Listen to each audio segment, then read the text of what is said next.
Kami dari kelompok 7 Fakultas Hukum Universitas Pelita Harapan, Surabaya.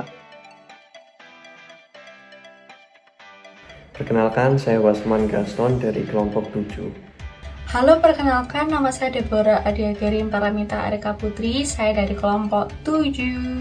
Perkenalkan, saya Ivana Cahyani dari kelompok 7. Perkenalkan, saya Ovita Radinika dari kelompok 7. Perkenalkan, nama saya Siska Kurniawati, saya dari kelompok 7. Halo, perkenalkan nama saya Gian Setiawan, anggota dari grup 7. Soft skill merupakan kemampuan individu dalam memahami dan mengelola emosi diri sendiri. Hal ini memungkinkan seseorang untuk dapat berinteraksi secara efektif dengan orang lain dalam berbagai situasi.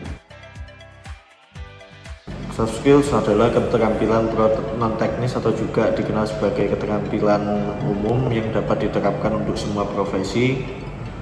Berikut saya sebutkan beberapa contoh soft skills seperti berpikir kritis, adaptasi, dan public speaking.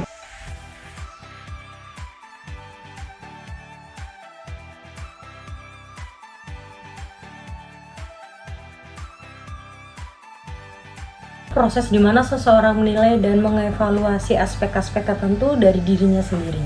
Ini mencakup pemahaman mendalam tentang nilai-nilai pribadi. Tujuan dari self-assessment adalah untuk menciptakan pemahaman yang lebih baik tentang diri sendiri dan memotivasi perubahan positif.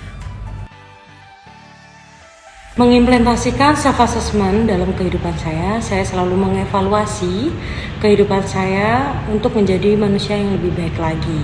Seperti di saat saya umur belasan tahun, saya menjadi manusia yang tidak beretitude. Di situ saya mengevaluasi ternyata hal tersebut tidak baik untuk saya dan untuk orang sekitar saya. Self-regulation merupakan dimensi kedua dalam EI. Apa itu self-regulation?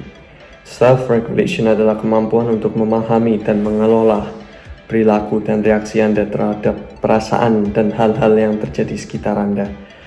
Hal ini mencakup kemampuan untuk mengatur reaksi terhadap emosi yang kuat seperti frustasi, kegembiraan, kemarahan, dan rasa malu. Dalam self-regulation terdapat self-control. Self-control merupakan suatu kemampuan dan upaya untuk mengatur, membimbing, serta mengarahkan segala bentuk tindakan dalam diri untuk menuju ke tindakan yang positif. Dengan kata lain, self-control berarti bentuk pengendalian emosi dalam diri individu.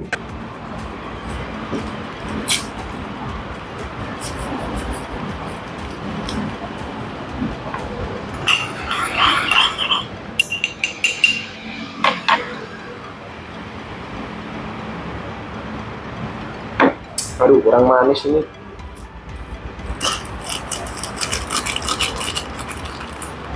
Loh, stop, bahaya loh itu.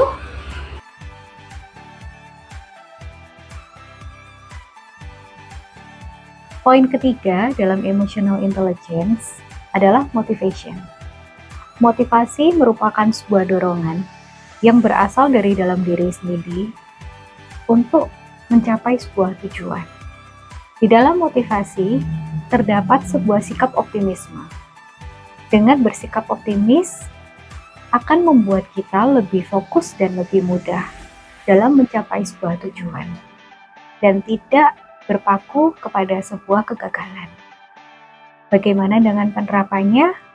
Dapat dilihat dalam video berikut ini. Aduh, tugasnya makin hari makin banyak ini, gila, nggak masuk akal. Iya, sampai bingung aku harus ngerjain yang mana dulu. Optimis saja, kerjain pelan-pelan, pasti bisa selesai semua.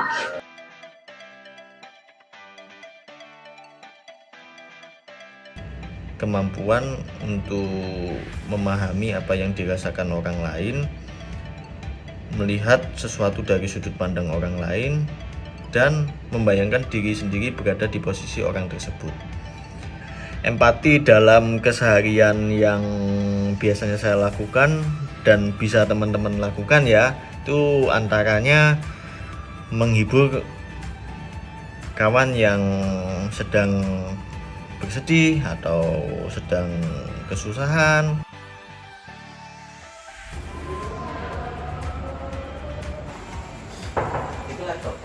Hai, halo Pak. Halo.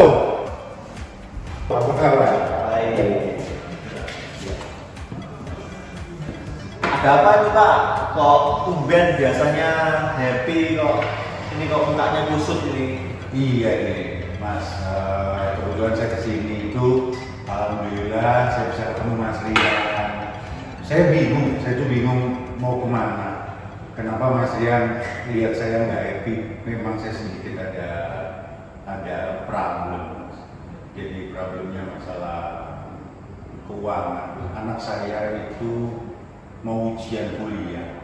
Terus habis ini kapan dulu anak saya datang ke saya kalau belum bisa bayar kuliah. Pak, kuliah itu penting.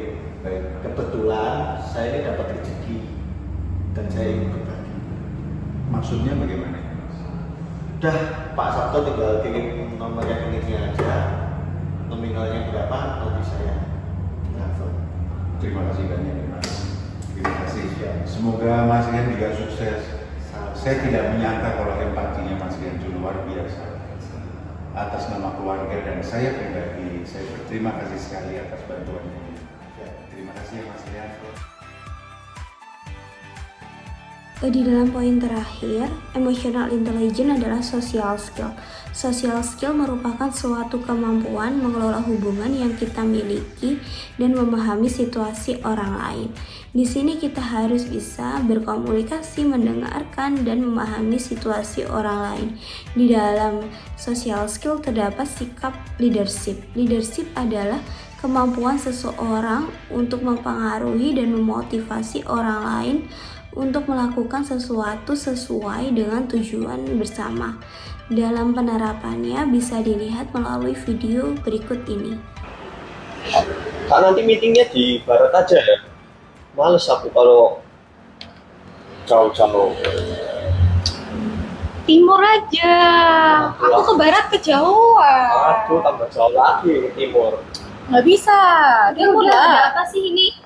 Gimana kalau kita ngerjain tugasnya di tengah-tengah aja? Oke.